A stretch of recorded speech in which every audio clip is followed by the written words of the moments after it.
Baik, selamat pagi. Salam sehat selalu ya. Selamat Kita pagi. ketemu lagi Pagi. di bimbingan teknis ya untuk SMK Pusat Keunggulan, dan kebetulan kita bertemu dengan Pak Fasilitator Pak Yudi yang luar biasa semangatnya dan akan membawakan materi modul ajar. Tapi sebelumnya alangkah baiknya kita buka pertemuan kali ini dengan berdoa. Berdoa mulai.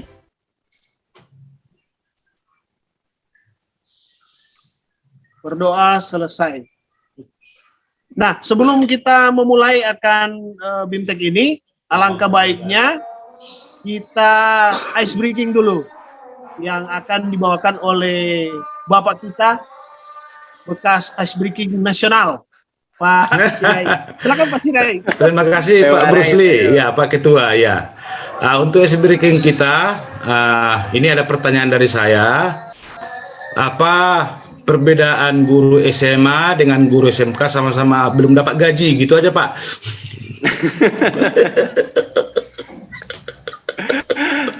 Perbedaannya? Ya, perbedaannya ya.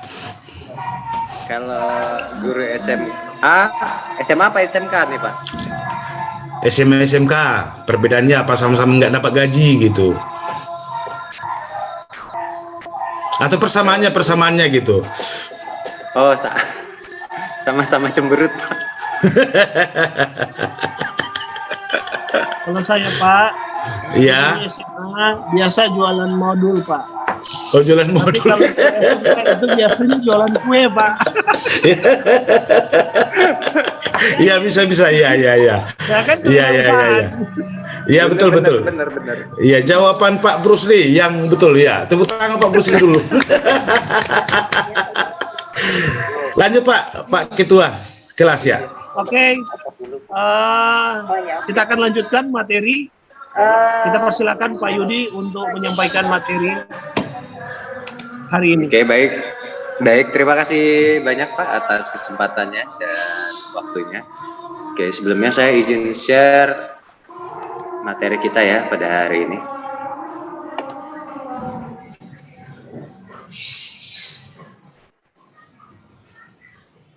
Oke, bisa dilihat Bapak Ibu? Bisa Pak, bisa. Oke. Materi kita pada hari ini tentang modul ajar ya Bapak Ibu. Nah, di sini yang pertama dalam pembuatan modul ajar, kita harus melihat dari identitas modul kita dulu. Yang pertama, nama penyusun. Misalnya kelompok 1 nih nama penyusunnya, atau mungkin Pak Sirait atau Pak Bruce Lee atau Bu Woro ya, sesuai dengan nama penyusun. Institusi dan tahunnya, sekolah mana, kemudian jenjang sekolahnya dan kelas berapa, hingga alokasi waktu. Lanjut ke materi selanjutnya, kompetensi awal. Dalam kompetensi awal, kita harus melihat di sini mana kepengetahuan dan keterampilan dan ukuran kedalaman modul ajar.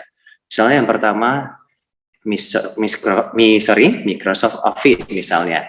Nah, ukuran kedalamannya apa? Siswa mampu memahami penggunaan Microsoft Office. Kemudian desain software, siswa mampu memahami penggunaannya dan mampu merancang desain. Ataupun video editing, siswa mampu memahami dan mengerjakan proyek yang diberikan oleh guru. Kemudian, profil pelajar Pancasila. Ada 6 profil pelajar Pancasila. Yang pertama, beriman, bertakwa kepada Tuhan Yang Maha Esa, dan berakhlak mulia. Berkebinekaan global, gotong royong, mandiri, bernalar, kritis, dan kreatif. Nah, misalnya dari ke-6 tadi, profil yang mana yang mau Bapak ambil untuk mata pelajaran yang Bapak ampuh gitu. Di situ saya memilih misalnya kreatif karena sesuai dengan mata pelajaran yang saya ampuh ya. Kemudian kalau misalnya mungkin kewarganegaraan, bisa ngambil profil pelajar Pancasila yang beriman, bertakwa. Nah, seperti itu. Atau mungkin gotong royong atau mungkin mandiri, tergantung Bapak Ibu yang memilih yang mana yang cocok. Kemudian sarana dan prasarana. Sarana adalah alat apa yang dibutuhkan, misalnya seperti PC atau laptop, handphone atau infocus, dan masih banyak lagi ya, ada sound system dan segala macamnya. Pokoknya apa aja yang dibutuhkan lah. Kemudian prasarananya itu lebih ke buku pelajaran wajib, media sosial, website. Dari mana sumber atau pengetahuan itu bisa diambil? Ini sumber pembelajarannya, dari mana yang bisa diambil. Selanjutnya bisa kita lihat di 5 target peserta didik. Ada 3 jenis. Yang pertama reguler, tipikal atau umum. Yang kedua kesulitan belajar. Yang ketiga pencapaian tinggi. Nah, yang mana kira-kira dari ketiga ini yang ingin Bapak Ibu targetkan menjadi peserta didik? Ya, kalau misalnya itu saya sih memberikan kesempatan kepada seluruh jenis target peserta didik. Bisa itu yang biasa aja atau mungkin kesulitan belajar, pencapaian tinggi. Nah, tapi di kurikulum yang baru ini sebisa mungkin kita harus bisa memberikan hak mereka dengan sama. Namun cara penyampaian pembelajarannya itu masing-masing lebih dipahami. Untuk itu kita harus mengetahui bagaimana sikap dan perilaku atau seperti apa secara personal peserta didik kita. Yang keenam, model pembelajaran. Ada tatap muka, daring, luring, blended learning. Nah, pada saat sekarang ini di era pandemi, kita menggunakan daring ya, Bapak Ibu. Benar ya, Bapak Ibu? Ada suaranya Bapak Ibu? Jangan lupa di on. Iya, kedengaran Pak ya. Iya. Saya takut tidur nih Bapak Ibunya. Nah. Ngomong aja ya Pak Ibu kalau misalnya ada yang mau ditanya atau disanggah. Nah, dari pada saat pandemi saat ini kita lebih menggunakan PJJ yang daring gitu, karena online, semua berbasis online. Berhubung karena pandemi tidak bisa berdekatan atau long distance atau ya, jaga jarak ya. Kemudian sebaiknya menggunakan semuanya blended learning apabila masa pandemi nanti sudah berakhir, karena akan banyak ide kreativitas siswa itu akan muncul kalau misalnya digunakan semua, dan kita lebih memaksimalkan fasilitas yang ada.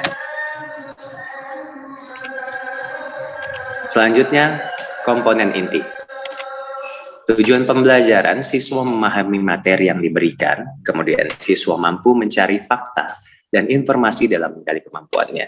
Siswa memahami prosedural, pemahaman konseptual dari pembelajaran, siswa mampu menyampaikan ide-idenya dengan menambahkan keterampilannya, siswa mampu berkolaboratif serta memiliki strategi komunikasi.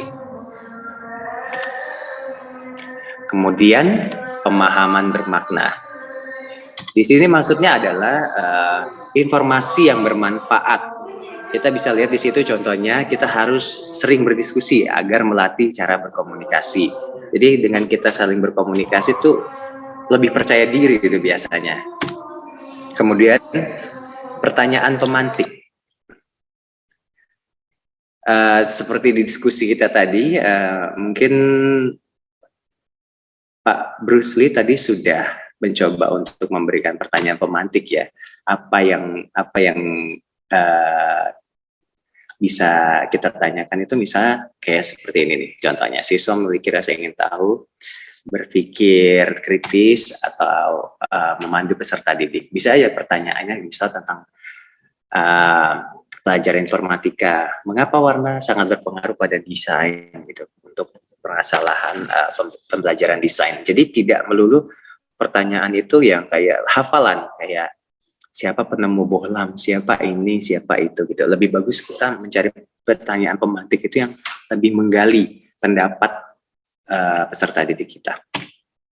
Selanjutnya, kegiatan pembelajaran. Pertama, pendahuluan, senyum sapa salam, membuka kelas dengan kegembiraan ya. Kalau kita tuh moodnya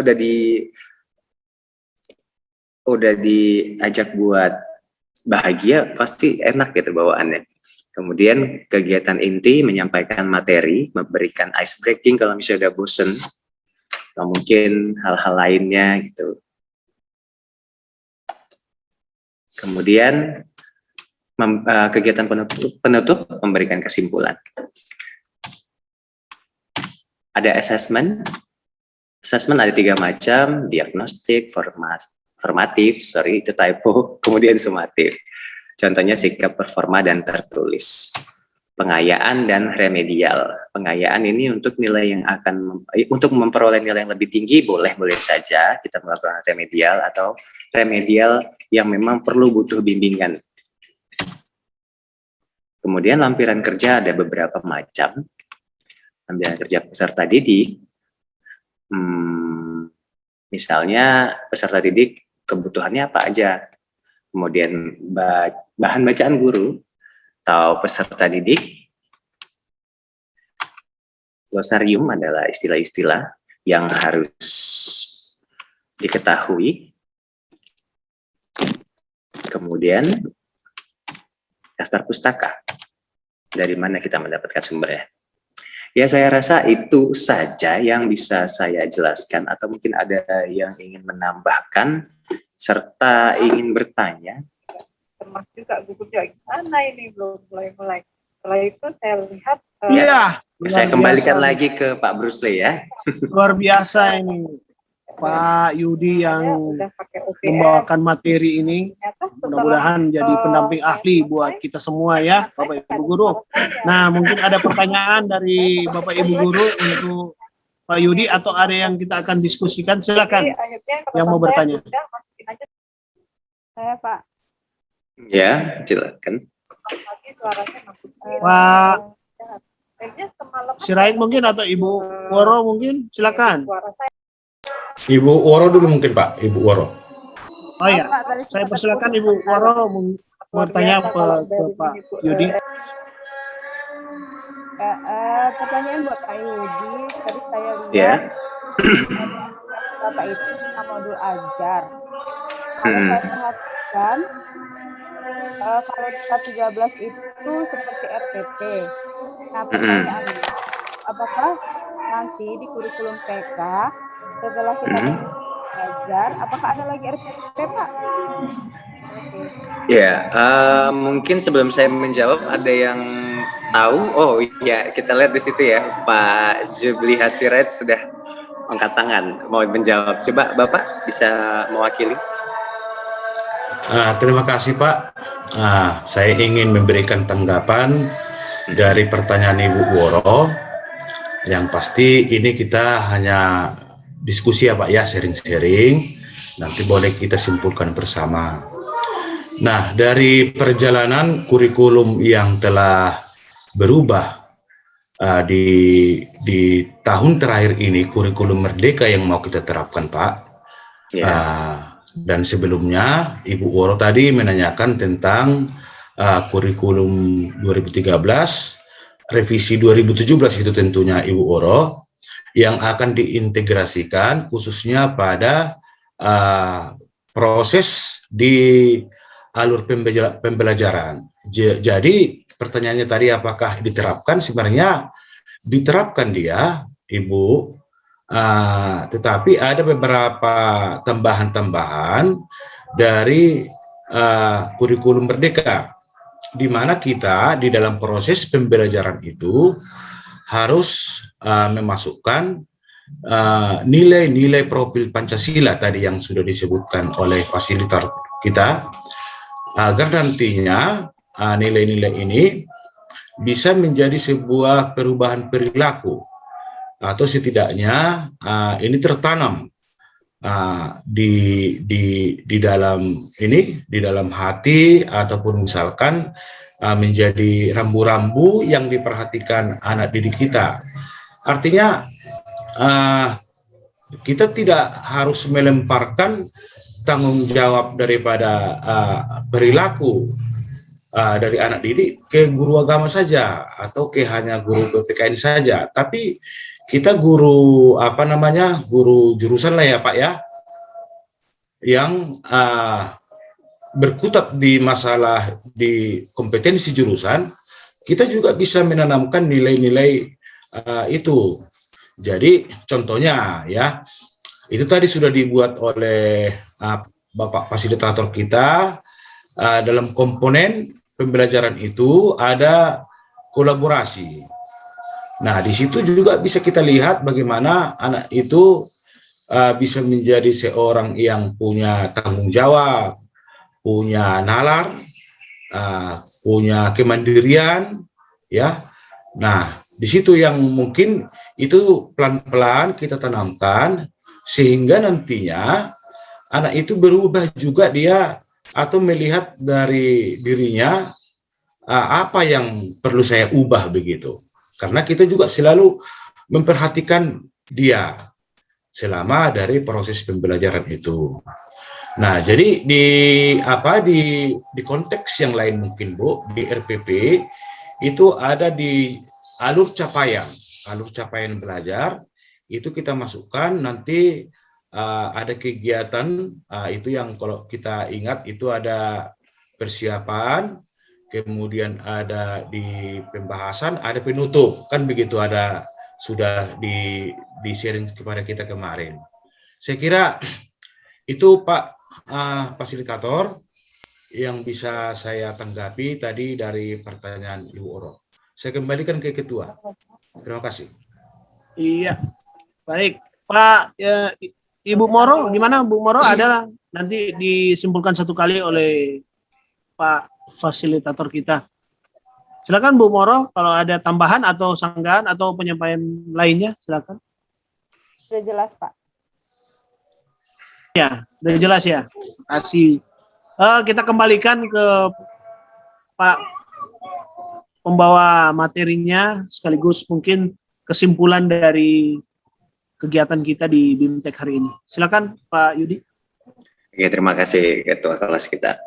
Sebelum saya melakukan conclusion atau kesimpulan dari pelatihan kita pada hari ini, saya mau tepuk tangan dulu buat kelas kita. Luar biasa. Kerjasama timnya luar biasa, dedikasinya tingkat tinggi dan pemahamannya itu cerdas sekali. Dari yang sudah dijelaskan tadi dari Pak Sirait, saya bisa menyimpulkan tuh bahwa kita dalam kurikulum baru ini kita tidak memerlukan RPP, tapi kita membuat modul ajar. Ya, bagaimana modul ajar tadi yang seperti yang saya jelaskan dari awal hingga akhir. Kalau misalnya modul ajar ini sebenarnya lebih meringankan kerja kita sebagai tenaga pendidik. Namun kenapa lebih ringan? Karena kita berkolaborasi ke sesama guru-guru lain, ke komite, ke kepala sekolah, pokoknya segala staf yang terlibat dalam sekolah, semua bekerja sama, kolaborasi membentuk satu modul ajar. Ya, saya rasa itu saja yang bisa saya simpulkan pada pertemuan hari ini. Sekali lagi luar biasa. Tepuk tangan lagi buat kita semua. Ya, saya kembalikan lagi ke ketua kelas ya. Bapak Ibu sama pembicara kita yang luar biasa yang sudah melalang buana ke seluruh provinsi untuk guru-guru informatika kita ya. Semoga nanti Bapak Ibu materi-materi ini bisa kita imbaskan ke guru-guru kita yang di sekolah masing-masing ya. Baiklah, karena sudah waktunya kita akan menutup saja kegiatan kita pada hari ini. Nanti kita ketemu di besok hari dengan materi dan pembicara lainnya. Sebelumnya kita berdoa dimulai.